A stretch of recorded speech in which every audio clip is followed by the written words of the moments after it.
Ese mapa del mundo que aprendieron en la escuela ya está obsoleto. No porque hayan cambiado las fronteras de los estados, sino porque los propios continentes se han movido de sus lugares. Desde el día en que nacieron, Europa se ha alejado de América 1 metro. Australia se ha desplazado hacia el Ecuador 1,5 metros. El Himalaya ha crecido 20 centímetros. La tierra bajo sus pies no es un cimiento de piedra. Es una delgada cáscara que flota sobre un océano de roca fundida. Ciudades, países, continentes enteros derivan a la velocidad a la que crecen las uñas, y nadie lo nota. Vivimos en un planeta que constantemente rediseña su rostro, solo que muy lentamente. Tan lentamente que toda la historia humana es un segundo en una película geológica de miles de millones de años de duración. Dentro de 250 millones de años, en la Tierra no habrá ni Europa, ni Asia, ni América. Los continentes se fundirán en un único desierto ardiente, donde la temperatura superará los 40 grados en todas partes, y todo lo que ha creado la humanidad, ciudades, carreteras, rascacielos, cohetes, desaparecerá sin dejar rastro. Será absorbido por la picadora de carne de piedra del planeta y refundido hasta las cenizas. De nuestra civilización solo quedará una delgada capa geoquímica en la roca, extraños isótopos y rastros microscópicos de plástico. Eso es todo. Vivimos en un planeta vivo, en un cuerpo que cambia constantemente su rostro, que destruye las huellas del pasado y crea nuevos contornos del futuro. Somos pasajeros temporales en estas balsas de piedra. Y hoy les contaremos la verdad sobre lo que sucede bajo sus pies. Pero antes de que comencemos este viaje a las profundidades del tiempo y el espacio, apoyen nuestro canal con una suscripción y un me gusta. Así no se perderán otras historias fascinantes sobre los misterios del cosmos y nuestro asombroso planeta que revelamos cada semana. Pensamos en la Tierra como algo permanente. Las montañas permanecen en sus sitios durante siglos. Los océanos rompen en el mismo lugar que hace 1000 años. Los continentes tienen los mismos contornos que los dibujados en los mapas antiguos. Esta ilusión es tan fuerte que construimos toda nuestra vida sobre ella. Compramos casas para 100 años, trazamos carreteras para siglos. Creemos que la tierra bajo los pies es un cimiento fiable que no irá a ninguna parte. Pero esto es mentira, la mentira más hermosa de la naturaleza. Lo que tomamos por eternidad es solo un instante en la escala del planeta. Imaginen que toda la historia de la Tierra cupiera en un año. En este calendario, los dinosaurios se extinguieron el 29 de diciembre. Los primeros humanos aparecieron el 31 de diciembre, 1 hora antes de la medianoche. Y toda la historia de la civilización humana son los últimos 3 segundos antes de Año Nuevo. 3 segundos. En este tiempo, los continentes bajo nuestros pies se han desplazado una distancia que se puede medir con una regla. Varios metros, no más. Por eso nos parece que la Tierra está inmóvil. Pero si pudiéramos adelantar el tiempo, poner esta película geológica en cámara rápida, veríamos una imagen completamente diferente. Los continentes comenzarían a deslizarse por la superficie, como témpanos de hielo en un río. Los océanos se expandirían y colapsarían, como pulmones. Las cadenas montañosas crecerían desde las llanuras y se hundirían de nuevo en la tierra. La tierra respiraría, pulsaría, cambiaría su rostro una y otra vez. Precisamente así es como vive, solo que muy lentamente. Tan lentamente que la vida humana no es ni siquiera un instante para ella. Es un destello de luz en la oscuridad. Pero para el propio planeta, estos movimientos son tan reales e inevitables como la salida del sol. La Tierra sólida es una ilusión de escala. Somos demasiado pequeños, vivimos demasiado poco para notar la danza de los continentes, pero está ocurriendo justo ahora, justo debajo de ustedes. Las placas de piedra de la corteza terrestre se deslizan lentamente sobre el manto viscoso. Se separan, chocan, se montan unas sobre otras, crujen, se rompen, se hunden en la profundidad y regresan de nuevo. Esto se parece a un juego de rompecabezas, donde las piezas se mezclan constantemente. Solo que armar una sola imagen toma cientos de millones de años, y luego se desmorona de nuevo, y todo comienza desde cero. Ciclo tras ciclo, época tras época. ¿Y qué tal si bajo esta delgada corteza hay un mundo completamente diferente? Un mundo del que no sabemos casi nada, porque lo que yace a más de unos pocos kilómetros de profundidad es para nosotros más inaccesible que la superficie de Marte. Sabemos más sobre el espacio que sobre las entrañas de nuestro propio planeta. Enviamos sondas a los límites del sistema solar. Posamos rovers en Marte. Fotografiamos agujeros negros, pero bajo nuestros pies solo hemos mirado hasta los 12 kilómetros. 12 de 6.500. Eso es menos de un porcentaje. Una picadura de mosquito para un elefante. En 1970, en la península de Kola, geólogos soviéticos comenzaron a perforar un pozo, el más profundo en la historia de la humanidad. El objetivo era ambicioso: llegar a los 15 kilómetros, atravesar la corteza terrestre por completo y echar un vistazo al manto, saber de qué está hecho realmente nuestro planeta. 21 años se dedicaron a esta perforación. 21 años de trabajo ininterrumpido, de gigantescas instalaciones que mordían la roca metro tras metro. La broca, con un diámetro de poco más de 20 centímetros, bajaba cada vez más profundo. A veces la subían a la superficie. Esto tomaba varios días. El cable compuesto ultrarresistente podía romperse bajo su propio peso. A una profundidad de 7 kilómetros ocurrió el primer descubrimiento. En lugar del basalto esperado, una roca oscura y densa, la broca entró en granitos fracturados, saturados de agua. Aguas subterráneas a una profundidad de 7 kilómetros. Los geólogos estaban en shock. Se consideraba que bajo tal presión no podía haber vacíos, que las rocas se cerrarían herméticamente. Pero el planeta resultó no ser tan predecible. Esta agua no se parecía al agua subterránea común. Estaba sobrecalentada. Temperatura por encima del punto de ebullición, pero bajo tal presión permanecía líquida. Saturada de minerales, agresiva. Corroía la broca.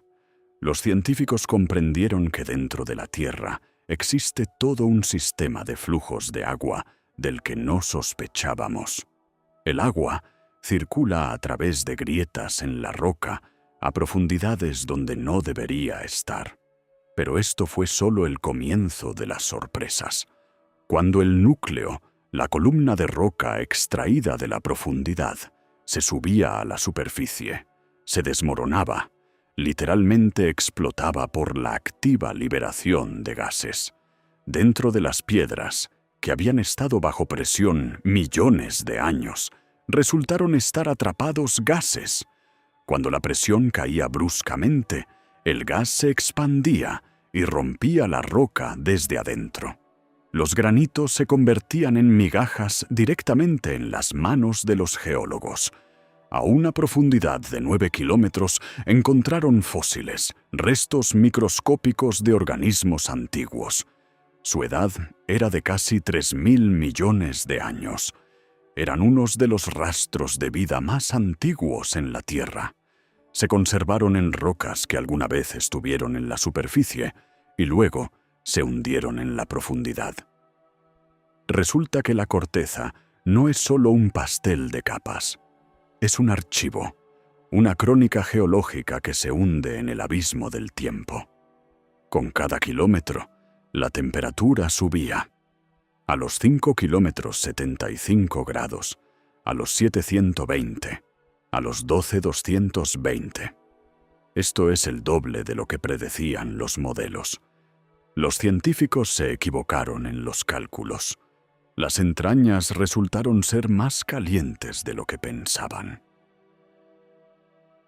¿De dónde viene tal calor? Parte es remanente del calor primigenio del planeta. Parte es la desintegración de elementos radiactivos en la roca. Uranio, torio, potasio se desintegran lentamente y liberan energía. Miles de millones de años ininterrumpidamente. La broca comenzó a derretirse. Incluso las aleaciones más resistentes al calor no aguantaban. Hubo que crear nuevos materiales, tuberías de aluminio en lugar de acero. Son más ligeras, no se rompen bajo su propio peso. Coronas de perforación especiales con recubrimiento de diamante, líquidos refrigerantes que circulan por las tuberías y extraen el calor. Cada metro hacia abajo se convertía en un desafío tecnológico. A una profundidad de 12 kilómetros ocurrió un accidente.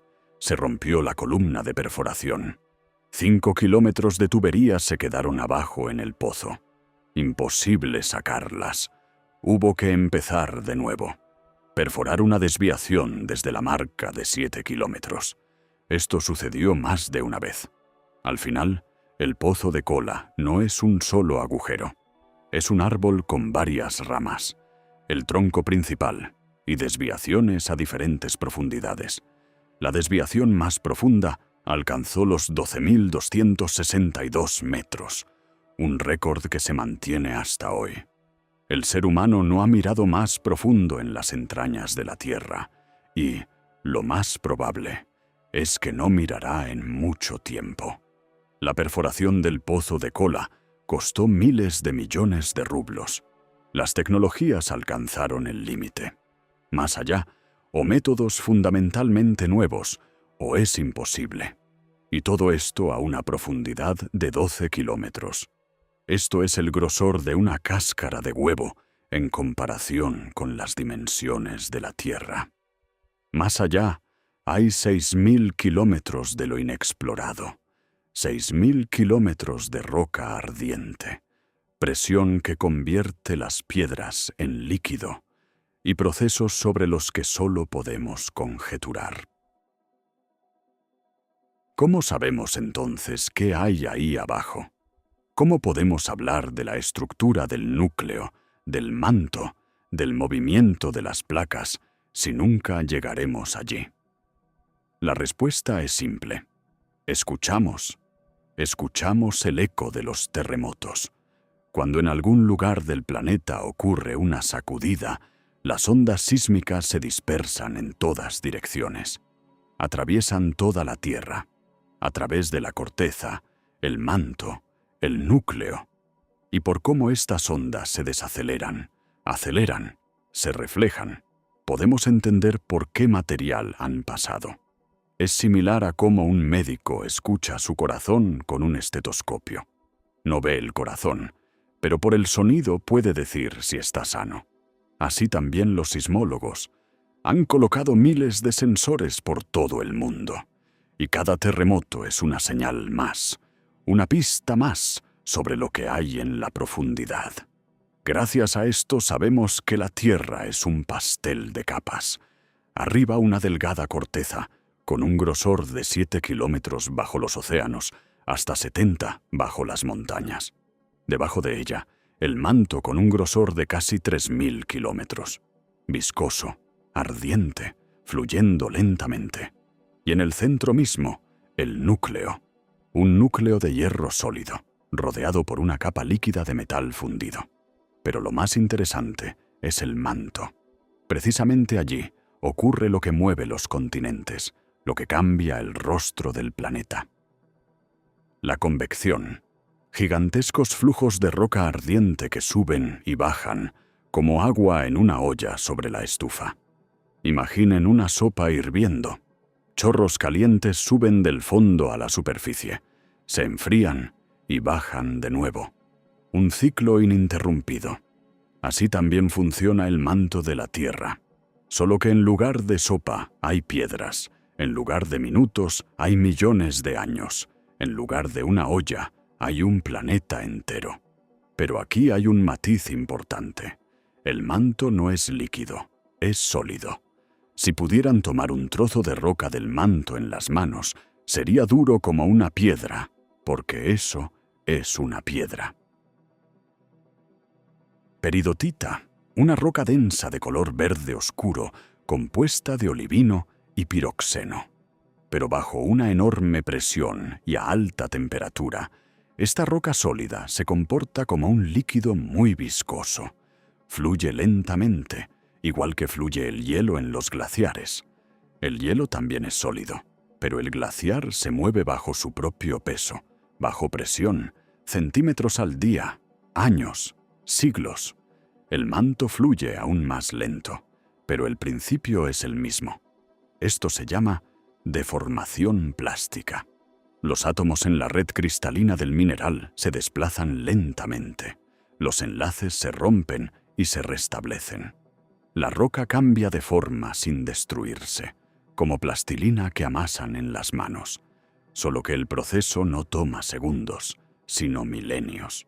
Profundamente bajo la corteza terrestre, en el límite del manto y el núcleo, la temperatura alcanza varios miles de grados.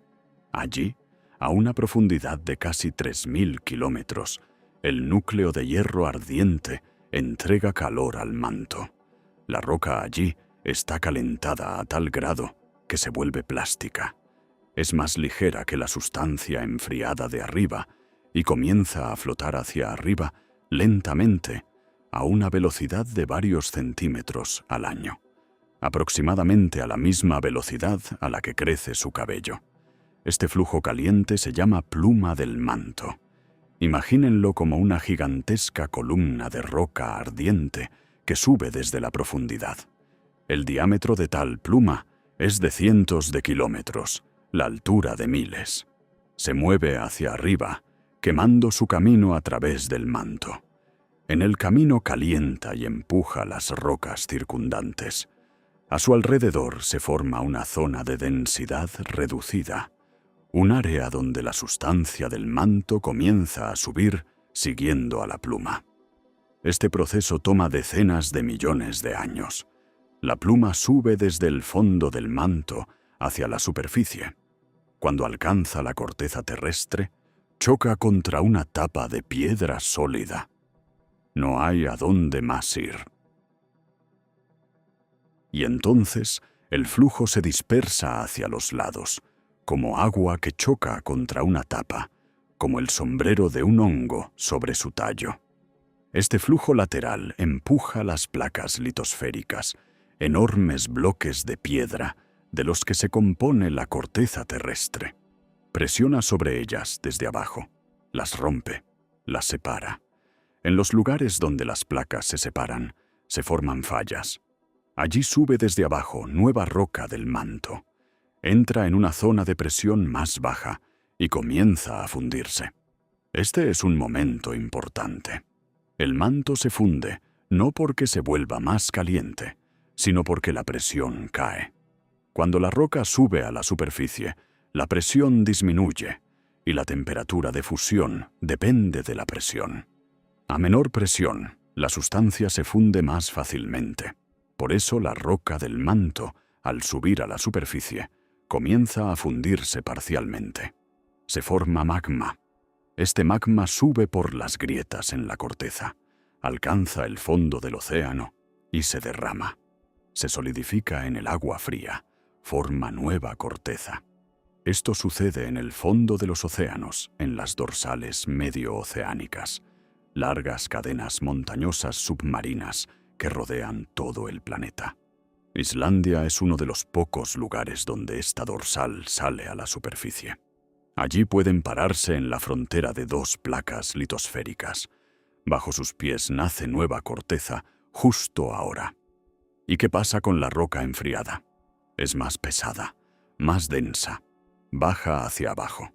En las zonas donde se encuentran dos placas, la corteza más fría y pesada se va debajo de la vecina, se sumerge de nuevo en el manto. Allí se calienta de nuevo y el ciclo se repite. Pero el flujo descendente no es solo una inmersión pasiva. La corteza fría que se va al manto crea una potente tracción. Es pesada, se hunde y tira de toda la placa tras de sí. Esta es una de las principales fuerzas que mueven la tectónica. La placa no solo es empujada desde abajo por el flujo ascendente, sino que también es succionada hacia el manto por la losa descendente, el borde frío que se ha ido hacia abajo. Los científicos han rastreado el destino de estas losas con ayuda de la tomografía sísmica, la misma tecnología con la que los médicos hacen tomografías de los órganos internos, solo que para el planeta. Las ondas sísmicas atraviesan la Tierra a diferente velocidad, dependiendo de la temperatura y densidad de la roca. Las losas frías y densas desaceleran las ondas, las plumas calientes las aceleran. Por estas diferencias se puede construir un mapa tridimensional de las entrañas. ¿Y qué ven los científicos? Enormes cementerios de losas en el límite del manto superior e inferior. Masas frías de corteza, sumergida que yacen allí, a una profundidad de 660 kilómetros. Algunas de ellas han yacido allí cientos de millones de años. Son antiguos océanos que hace mucho desaparecieron de la superficie. Pantalasa, Tetis, Jápeto. Su corteza se fue hacia abajo y se congeló en este límite, como témpanos de hielo atascados bajo el hielo.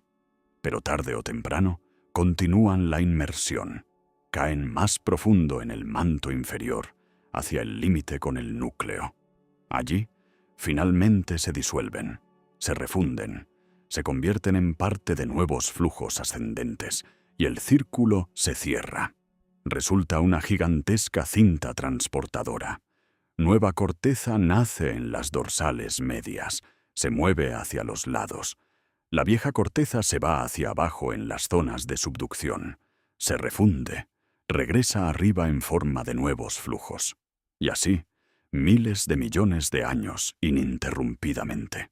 Precisamente esta convección es el motor de todo.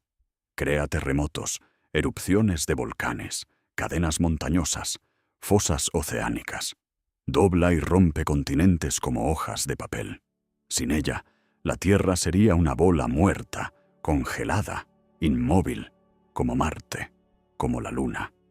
Pero tenemos este calor interno, remanente de aquel fuego que rugía al nacer el planeta, más el calor de la desintegración de elementos radiactivos en el manto.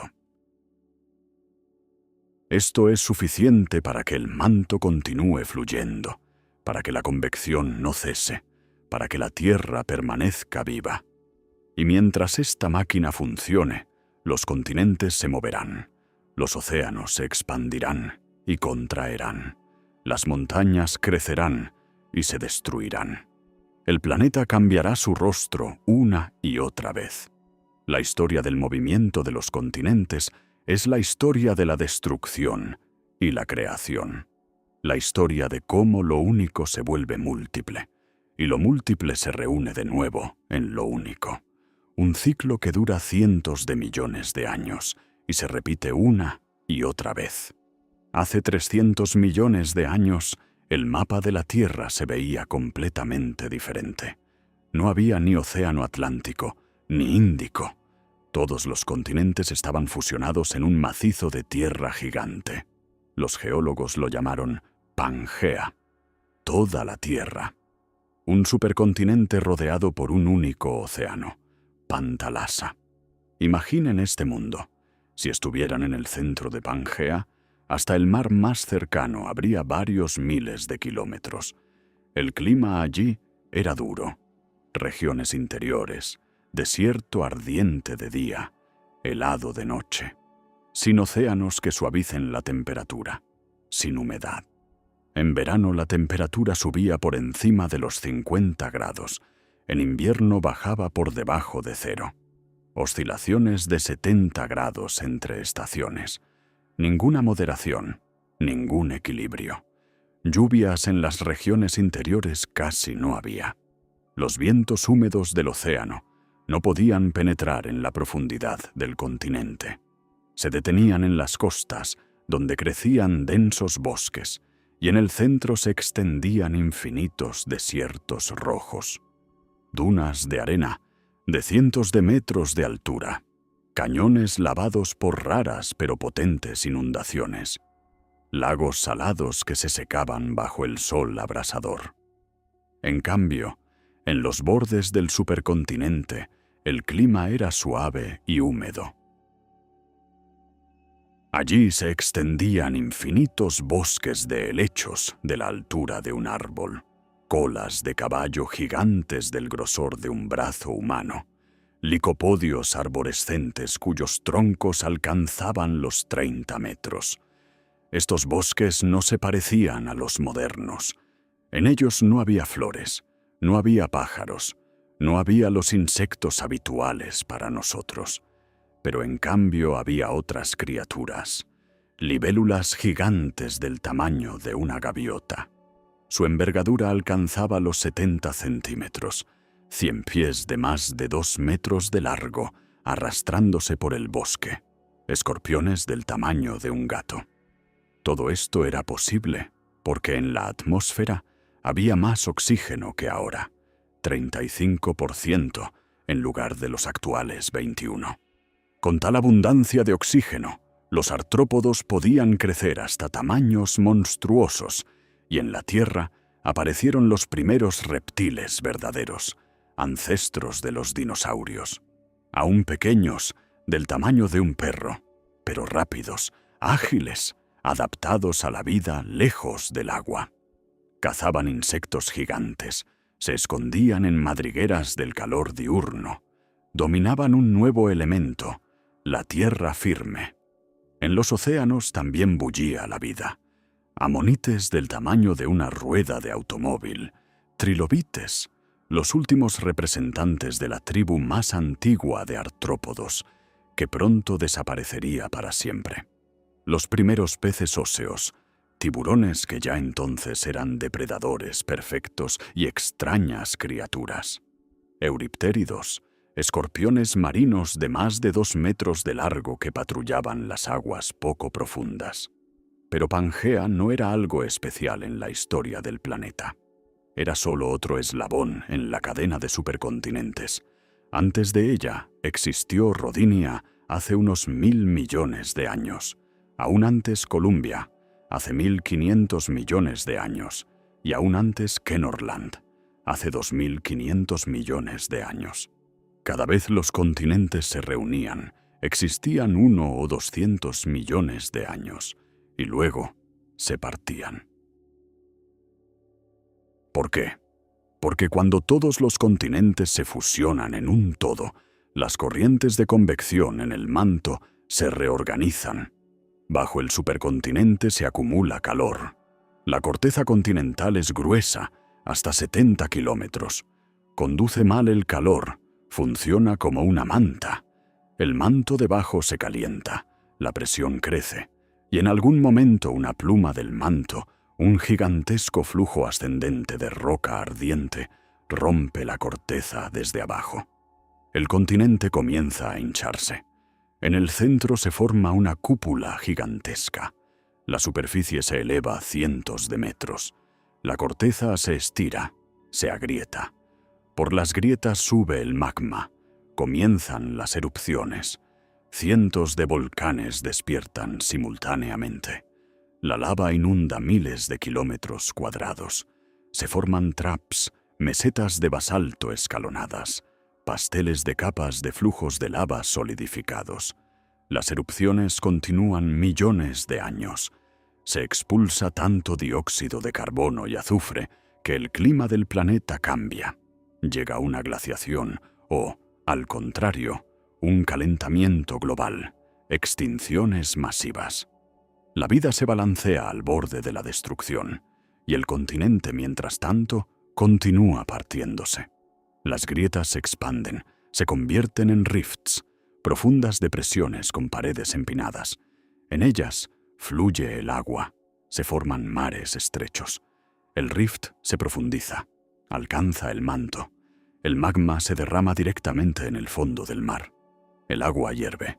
Se forman columnas de vapor de kilómetros de altura, pero el agua vence. Enfría el magma. Se forma nueva corteza oceánica. El continente está roto. Las mitades comienzan a separarse. Entre ellas nace un océano. Primero estrecho, como el Mar Rojo ahora. Luego más ancho, como el Océano Atlántico. El proceso dura millones de años, pero es implacable. Precisamente así se desintegró Pangea. Hace 200 millones de años comenzó la ruptura. Primero se separó América del Norte de África. Entre ellas comenzó a expandirse el Océano Atlántico. Nueva corteza nacía en el fondo, separando los continentes cada vez más, centímetro a centímetro, año tras año, millón de años tras millón de años. América del Sur se alejó de África. India se arrancó de la Antártida y se precipitó hacia el norte, como un fragmento lanzado por una explosión. Cruzó todo el océano y chocó contra Asia. El golpe fue de tal fuerza que la corteza se comprimió en pliegues gigantescos. Así nacieron los Himalayas. Las montañas más altas del planeta son una cicatriz de la colisión de India con Eurasia. Australia se separó de la Antártida y deriva hacia el norte hasta hoy. La Antártida se quedó sola sobre el Polo Sur y se cubrió de hielo de kilómetros de espesor.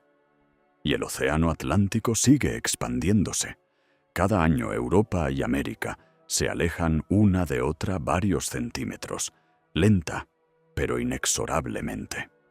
Si los antiguos romanos hubieran podido medir la distancia hasta América con una precisión de 1 metro, hoy sería 40 metros mayor. 40 metros en 2000 años, imperceptible en la escala de una vida, colosal en la escala de la historia. Es interesante que precisamente la destrucción de Pangea dio un impulso a la evolución. Cuando los continentes eran uno, los animales y plantas podían dispersarse libremente por toda la Tierra. Pero cuando los continentes se separaron, las poblaciones quedaron aisladas. En cada continente la evolución tomó su propio camino. En Australia aparecieron los marsupiales, en América del Sur los armadillos y osos hormigueros, en África elefantes y jirafas. El aislamiento engendró diversidad, y todo esto es resultado del movimiento de las placas de piedra, resultado del trabajo de la convección en el manto, que no se detiene ni por un segundo. Justo ahora, mientras ustedes escuchan estas palabras, los continentes continúan su viaje. Lenta, imperceptiblemente, pero inevitablemente. África se mueve hacia el norte. Cada año se acerca a Europa varios centímetros. El mar Mediterráneo se contrae. Las estaciones de geodesia satelital registran cómo la distancia entre Marruecos y España se reduce. El estrecho de Gibraltar, solo 14 kilómetros de agua entre dos continentes, se cierra lentamente. En 15 millones de años, el mar Mediterráneo desaparecerá. África chocará con Europa, y allí donde ahora rompen las olas, crecerán montañas, más altas que los Alpes, más altas que los Himalayas. Esto ya ocurrió hace 50 millones de años. África era un continente separado. Entre ella y Eurasia se extendía el océano Tetis. Luego África comenzó a moverse hacia el norte. Tetis se cerró, se convirtió en el mar Mediterráneo, y en el lugar de la colisión crecieron los Alpes. Ahora este proceso continúa. Los Alpes siguen creciendo, aproximadamente 1 milímetro al año. Italia se incrusta en Europa. La península Apenina es un fragmento de la placa africana. Se mueve por separado, aplasta la corteza, provoca terremotos. Pompeya fue destruida precisamente por esto. El Vesubio es un volcán engendrado por la colisión de placas. Bajo Italia, la corteza oceánica se va al manto, se funde, sube en forma de magma, alimenta volcanes. Etna, Vesubio, Vulcano. Todos son consecuencias de la tectónica. El océano Atlántico se expande. La dorsal mesoatlántica, una cadena montañosa submarina que se extiende desde Islandia hasta la Antártida, es el lugar donde nace nueva corteza. El magma sube del manto, se solidifica y empuja a América y Eurasia en direcciones opuestas. Cada año, varios centímetros más. Pueden ver este proceso en Islandia. Allí, la dorsal sale a la superficie. La isla literalmente se rompe por la mitad. Hay lugares donde pueden pararse con un pie en la placa norteamericana y con el otro en la euroasiática. Entre ellas, una grieta. Cada año se expande 2 centímetros. En esta grieta se derrama lava, se solidifica, se convierte en nueva tierra. Islandia crece, se expande. En 1 millón de años ha aumentado 20 kilómetros. Aquí las erupciones ocurren constantemente. La lava se derrama directamente en la superficie. Los géiseres lanzan agua caliente a decenas de metros hacia arriba. Las fuentes geotermales hierven, la tierra humea. Aquí se puede ver lo que usualmente está oculto bajo el océano, el planeta vivo en acción. Pero al mismo tiempo, el océano Pacífico se contrae. Sus bordes están rodeados por zonas de subducción. Allí, la corteza oceánica se sumerge bajo los continentes, se va al manto, se refunde. El océano Pacífico, el más antiguo de los océanos modernos, muere lentamente. En cientos de millones de años desaparecerá, colapsará. A lo largo de toda la costa occidental de América se extiende una zona de subducción. La placa de Nazca se sumerge bajo América del Sur. Resultado: los Andes, la cadena montañosa más larga del planeta, 7.000 kilómetros, los picos más altos del hemisferio occidental. El Aconcagua, casi 7 kilómetros sobre el nivel del mar. Y estas montañas continúan creciendo cada año varios milímetros. Bajo los Andes ocurren los terremotos más potentes. Chile, Perú, Ecuador se sacuden regularmente con temblores de fuerza mayor a 8 grados. En 1960 en Chile ocurrió el terremoto más fuerte en la historia de las observaciones. Magnitud 9,5. Una falla de 1.000 kilómetros de largo se desplazó 20 metros. Un tsunami de 25 metros de altura se precipitó sobre la costa. Las olas llegaron a Japón, Filipinas, Nueva Zelanda. Fue energía acumulada durante cientos de años de lento movimiento de placas y se liberó en cuestión de minutos. A lo largo de la costa de América del Sur se extiende una cadena de volcanes: Chimborazo, Cotopaxi, Llullaillaco. Se alimentan del magma que se forma al fundirse la corteza oceánica que se sumerge. La placa se va hacia abajo. El agua, atrapada en los minerales, se libera. Baja la temperatura de fusión del manto. La roca se funde. El magma sube, irrumpe en la superficie y entra en erupción. Este proceso lleva millones de años y llevará otro tanto. Australia deriva hacia el norte a una velocidad de unos 7 centímetros al año. Se mueve al encuentro de Asia. En 60 millones de años chocará con Indonesia. Se formará un nuevo macizo montañoso. Pero ya ahora vemos las consecuencias de este movimiento. La placa australiana se sumerge bajo Indonesia.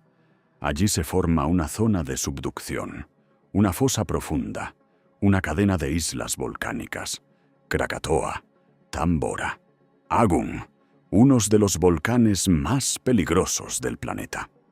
La erupción del Krakatoa en 1883 se escuchó a 5.000 kilómetros. La explosión destruyó la isla. Provocó un tsunami de 40 metros de altura. Murieron 36.000 personas. La ceniza subió a la estratosfera. Varios años después de esto, los atardeceres en todo el mundo fueron rojo sangre. La temperatura del planeta bajó medio grado. Todo esto es resultado del movimiento de la placa australiana hacia el norte. India continúa incrustándose en Asia. Los Himalayas crecen cada año varios milímetros. El Everest se vuelve más alto. Imperceptible para el ojo, pero real. Hace 50 millones de años en el lugar de los Himalayas había un océano. India era una isla. Se movía hacia el norte a una velocidad de 15 centímetros al año, más rápido que cualquier otra placa ahora.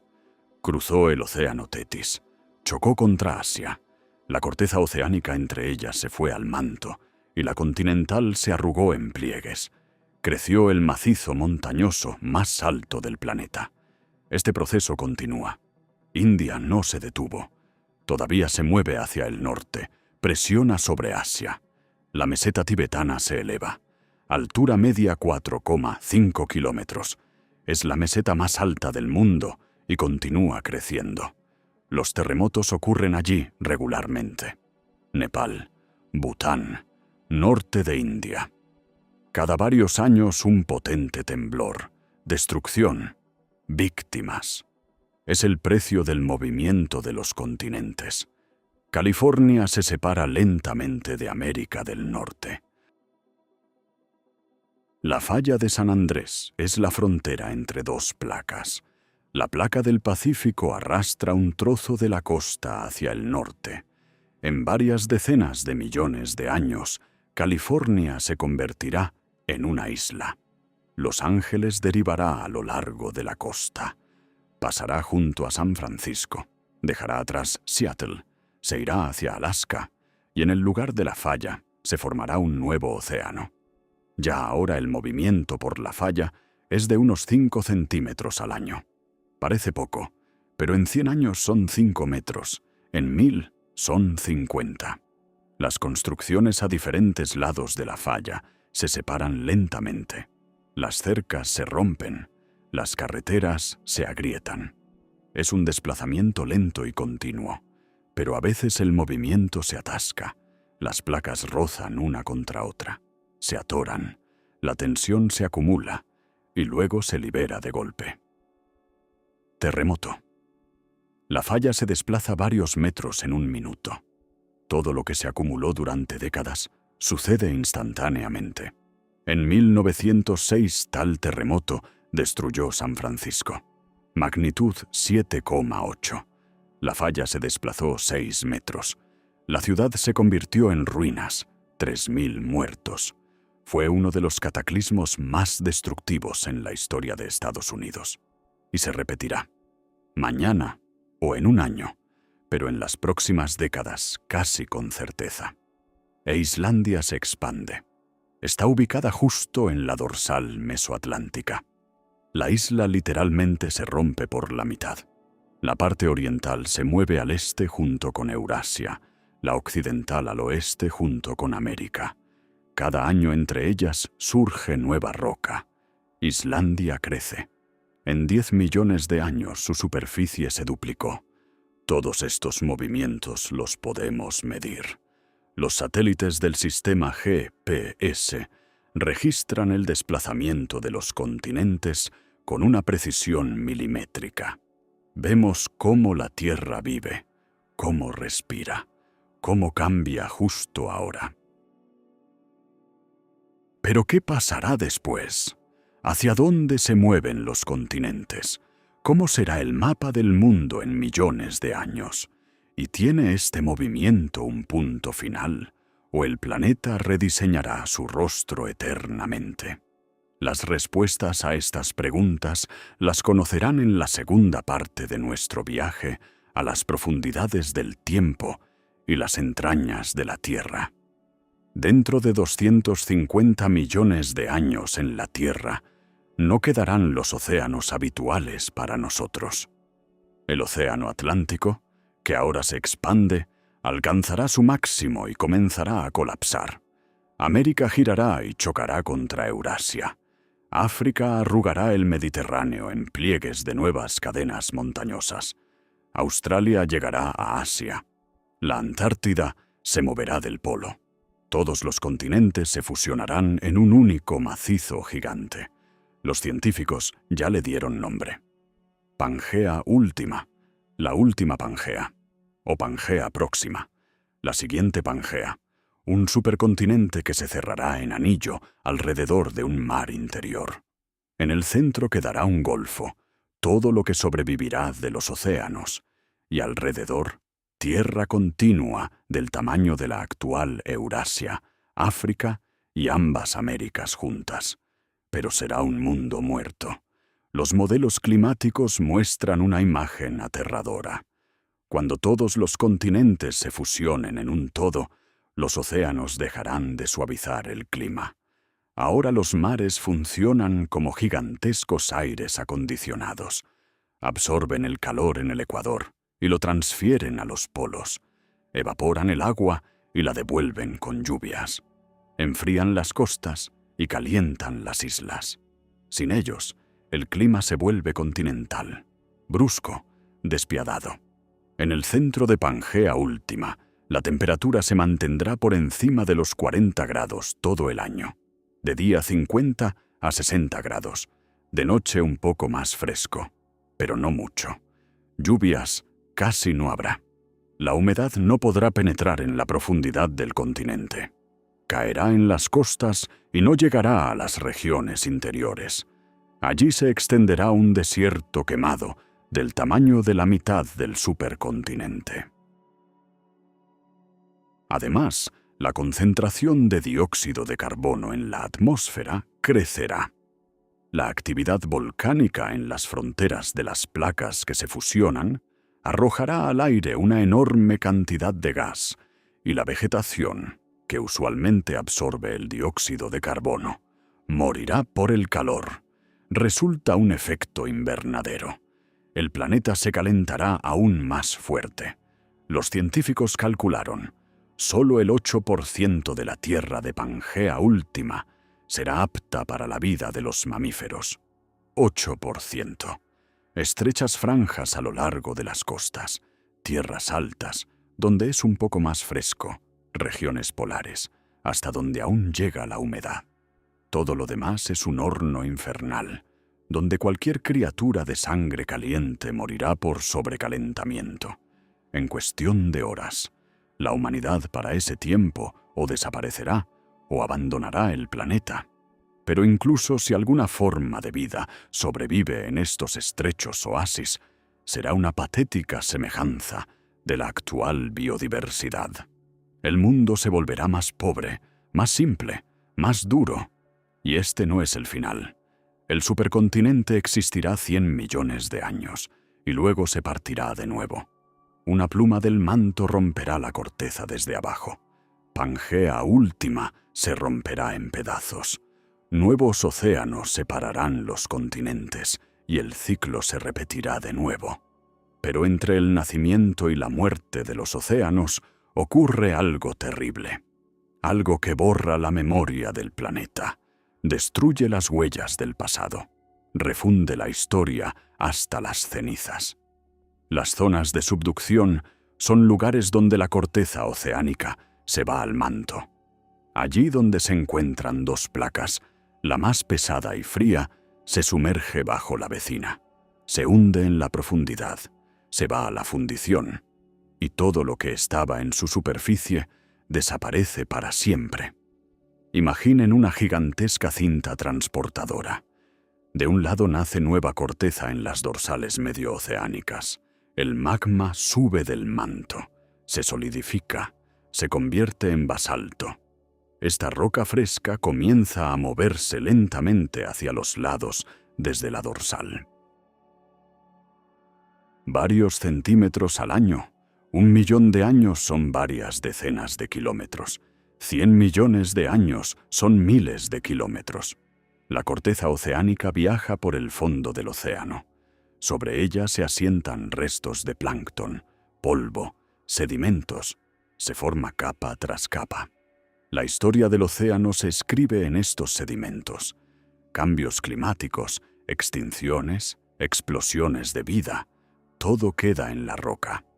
En microscópicas conchas de foraminíferos, en esqueletos de silicato de radiolarios, en caparazones calcáreos de cocolitóforos.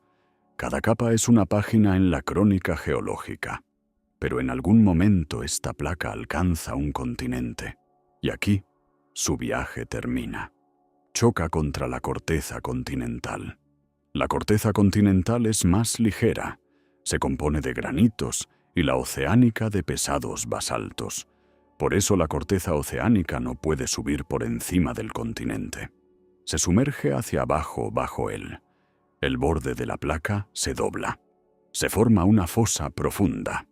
La fosa de las Marianas, el punto más profundo del océano, 11 kilómetros bajo el nivel del mar. Es el lugar donde la placa del Pacífico se sumerge bajo la Filipina. La fosa es una cicatriz en la superficie del océano, huella de la partida de la corteza a la profundidad.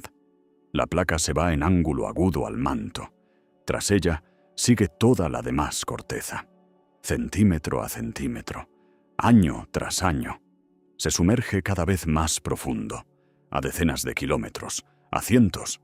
La presión crece, la temperatura aumenta, las rocas comienzan a cambiar de composición, los minerales se reorganizan, el agua, que estaba sellada en las redes cristalinas, se libera, sube hacia arriba, entra en el manto sobre la placa, baja la temperatura de fusión, la roca se funde, se forma magma.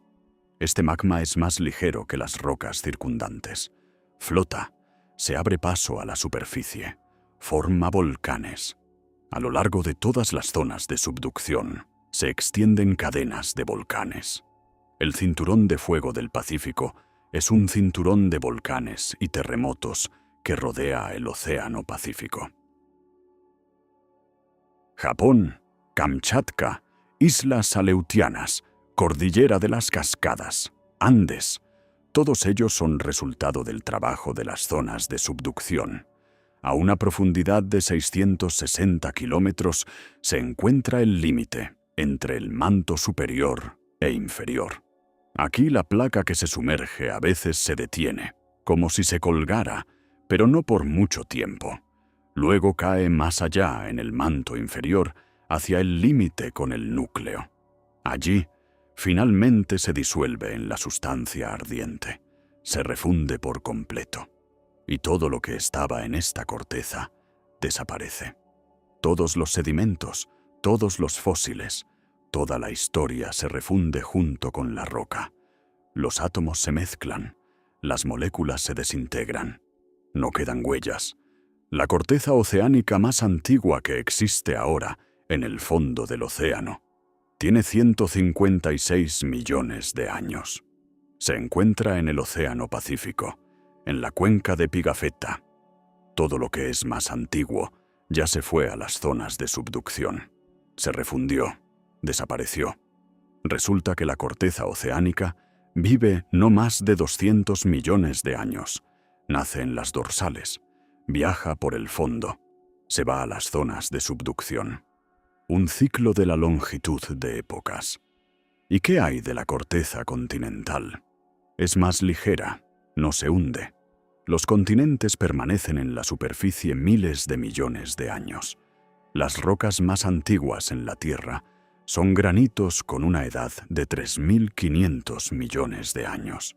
Recuerdan tiempos cuando el planeta apenas se enfriaba tras el nacimiento. Pero incluso los continentes no son eternos. Cuando dos continentes chocan, la corteza se arruga en pliegues. Una placa puede irse parcialmente bajo la otra. El borde del continente es arrastrado al manto, se refunde, sube de regreso en forma de magma, forma volcanes, nuevas montañas. Las zonas de subducción son la trituradora del planeta, una gigantesca picadora de carne que muele la corteza y borra las huellas del pasado. Funciona ininterrumpidamente. Justo ahora, En el Océano Pacífico, un anillo de zonas de subducción a lo largo de toda la costa. En Japón, en Kamchatka, en América del Sur. Allí, la corteza oceánica se sumerge en el manto a una velocidad de varios centímetros al año. En 100 millones de años, miles de kilómetros de corteza se irán abajo y desaparecerán. Y con ellos desaparecerá todo lo que estaba en esta corteza, incluyendo las huellas de civilizaciones. Supongamos que la humanidad desaparece mañana. Una catástrofe global, guerra nuclear, pandemia, asteroide, no importa. Lo principal, ya no hay gente. ¿Qué quedará dentro de 1 millón de años, dentro de 100 millones? Primero se derrumbarán las ciudades. El hormigón y el acero parecen eternos, pero es una ilusión. Sin reparación constante, los edificios comienzan a desmoronarse de inmediato. En la primera semana se detiene la electricidad, las bombas dejan de funcionar, el metro se inunda con aguas subterráneas, los sótanos se convierten en lagos. En un mes, la hierba se abre paso a través del asfalto. En un año, las calles se cubren de arbustos. En 10 años, el asfalto se agrieta, y a través de él se abren paso árboles. Sus raíces rompen el pavimento. El agua se filtra en las grietas. En invierno se congela, se expande, rompe el hormigón.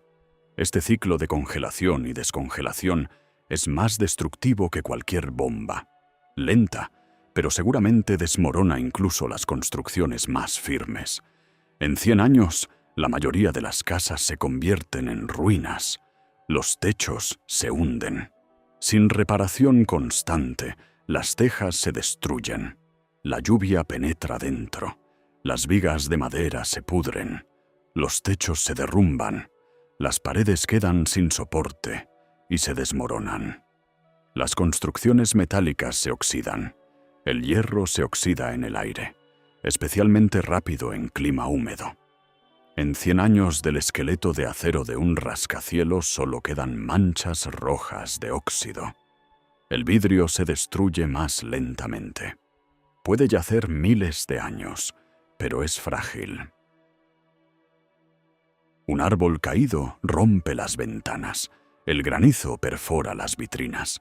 Los fragmentos se esparcen, se cubren de follaje, se entierran en el suelo. En 1000 años pueden encontrar en el suelo fragmentos de vidrio, pero ya no entenderán qué era, una ventana o una botella. El hormigón parece eterno, pero también se destruye. El agua penetra en las microgrietas, disuelve el cemento. El hormigón se vuelve poroso, se desmorona.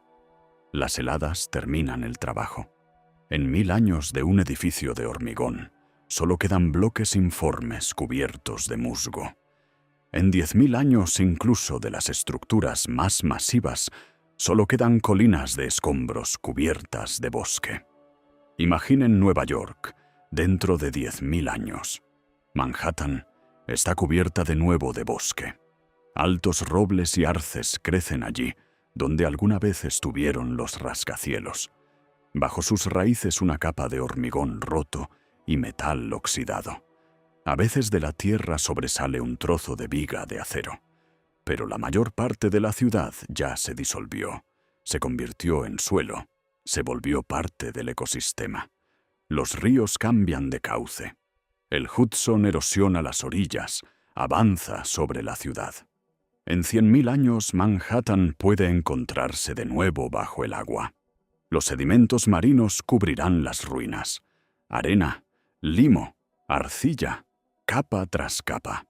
En 1 millón de años será simplemente una colina de rocas sedimentarias con incrustaciones de extraños fragmentos metálicos y cerámicos. Lo único que puede sobrevivir más tiempo son los monumentos de piedra, las pirámides egipcias, la Gran Muralla China, templos tallados en la roca. Permanecerán cientos de miles de años, tal vez 1 millón, pero la erosión es implacable. Viento, agua, cambios de temperatura. Todo esto lenta pero seguramente destruye incluso el granito. Las tormentas de arena desgastan la superficie de la piedra, 1 milímetro por cada 1000 años. En 1 millón de años, 1 kilómetro. Las pirámides se convertirán en colinas bajas. La muralla se erosionará hasta los cimientos. De los templos solo quedarán los cimientos, cubiertos de arena. Y ahora agreguen la tectónica. En 100 millones de años los continentes se desplazarán 1000 kilómetros. Allí donde ahora hay tierra, habrá océano. Allí donde hay océano, crecerán montañas. Las ciudades terminarán en el fondo del mar, o serán arrastradas a zonas de subducción, se irán al manto, se refundirán. La mayor parte de la civilización humana está concentrada en las costas y tierras bajas, precisamente allí donde la corteza es más móvil, donde ocurren terremotos, donde se forman zonas de subducción. Tokio está en la frontera de 4 placas litosféricas, San Francisco en la falla de San Andrés. Los Ángeles se mueve hacia el norte junto con un trozo de California que algún día se arrancará del continente. Shanghái está ubicada en el delta del Yangtze, que constantemente cambia de contorno. Todas estas megalópolis están ubicadas en zonas geológicamente activas. En 100 millones de años la corteza bajo ellas o se irá al manto, o se arrugará en montañas, o terminará en el fondo de un nuevo océano. De ciudades, carreteras, fábricas, centrales eléctricas no quedará nada. Ni cimientos, ni escombros, ni siquiera piedras habrá. Todo se refundirá, se disolverá en el magma.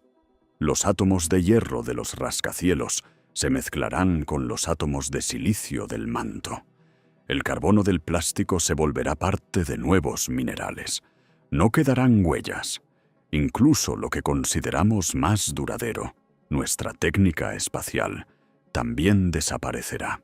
Los satélites en órbitas bajas se quemarán en la atmósfera decenas de años después del cese de la corrección de órbita.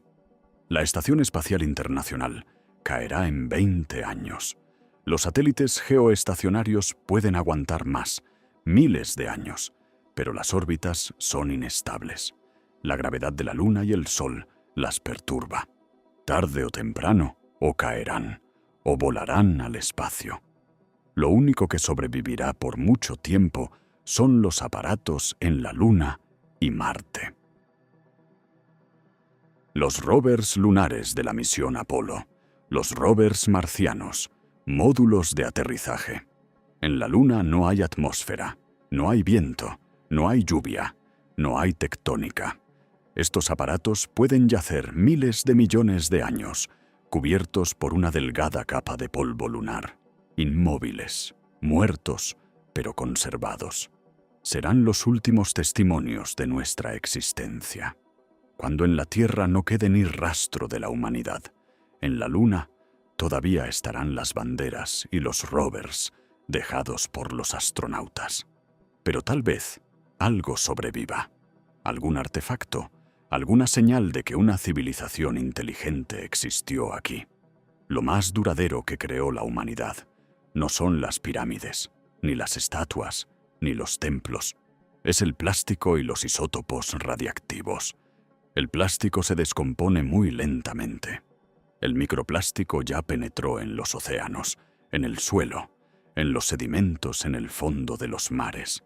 Se asienta capa tras capa, forma una delgada intercalación en la crónica geológica.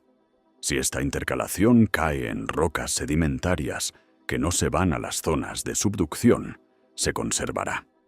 En 100 millones de años, los geólogos de la siguiente civilización pueden encontrar una capa extraña en la roca, delgada, de varios milímetros, saturada de polímeros que no existen en la naturaleza, y pensarán que era eso.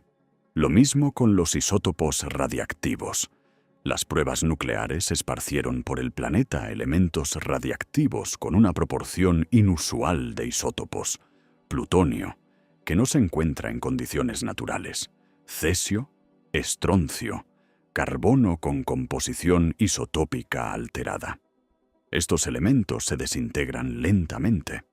El período de semidesintegración de algunos es de decenas de miles de años.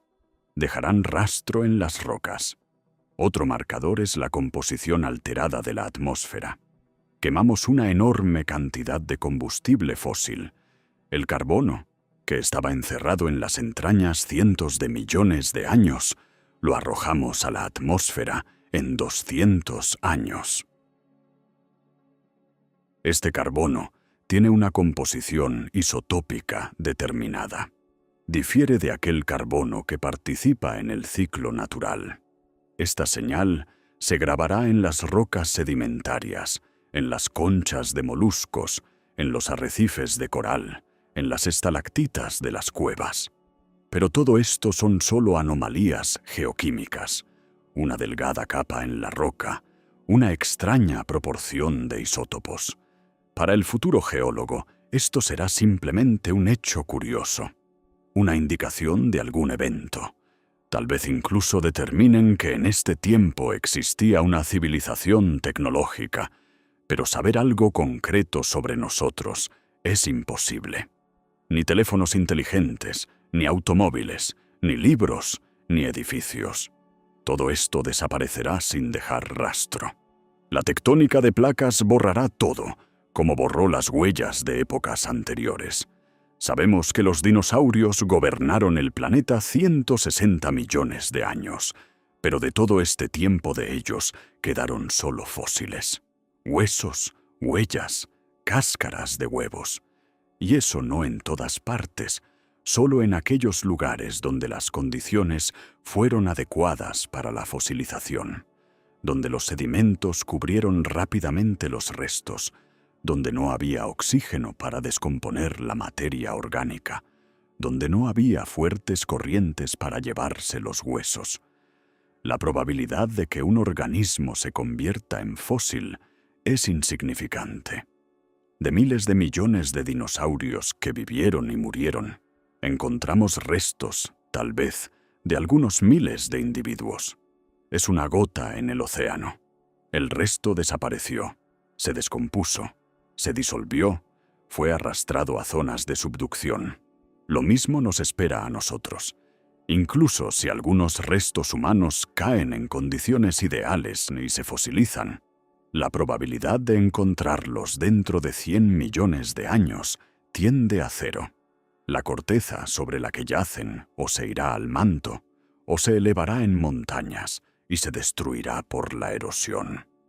Resulta que dentro de 100 millones de años de la humanidad quedará solo una delgada capa geoquímica. Una tecnofirma, una huella de vida inteligente en forma de isótopos anómalos y moléculas de plástico. Esto es suficiente para decir: sí, aquí hubo una civilización, pero insuficiente para saber cómo era, qué creó, con qué soñaba. Todo de lo que estamos orgullosos, ciencia, arte, literatura, arquitectura, desaparecerá. La Tierra nos olvidará igual que olvidó a todos los demás, igual que olvidará a los siguientes. La tectónica de placas es el mecanismo del olvido.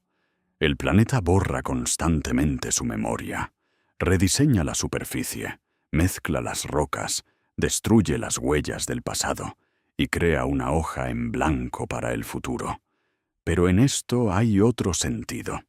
La conciencia del movimiento de los continentes cambia nuestra idea del tiempo. Para nosotros 1000 años es una antigüedad profunda.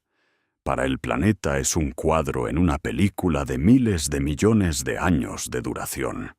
Los imperios desaparecen, las ciudades se convierten en ruinas y la Tierra continúa viviendo. La tectónica de placas es lo que hace al planeta vivo. Los volcanes expulsan dióxido de carbono. Los océanos lo absorben. Las zonas de subducción lo devuelven al manto. El ciclo se cierra. El clima permanece estable miles de millones de años. La diversidad de paisajes engendra diversidad de vida. La evolución necesita aislamiento, barreras, diferentes condiciones. La Tierra es el único planeta en el sistema solar con tectónica activa. En Marte se detuvo hace miles de millones de años. En Venus nunca la hubo. Solo aquí surgió la vida. Solo aquí se desarrolló la razón. ¿Coincidencia? Difícilmente. El mapa del mundo que conocen es un instante. Dentro de 250 millones de años no existirá. Aparecerá uno nuevo. El planeta continuará su danza. Los continentes se deslizarán. Los océanos se expandirán y contraerán. Las montañas crecerán y se destruirán. Igual que hace 4.500 millones de años. Igual que será después. Nuestros problemas, miedos, ambiciones son polvo en el viento en las escalas del planeta. Dentro de 100 millones de años, nadie recordará nuestras guerras e imperios. Pero la Tierra nos sobrevivirá a nosotros y a todos los que vengan después. Continuará su lenta danza de los continentes hasta que se apague el sol, hasta que se enfríe el núcleo. Y por ahora, justo en este momento, África avanza sobre Europa, el Atlántico se expande, el Himalaya crece. Si les gustó este viaje a las profundidades del tiempo y las entrañas de nuestro planeta, apoyen el canal con una suscripción y un me gusta. Continuaremos explorando los misterios del universo y contando historias que cambian la mirada sobre el mundo.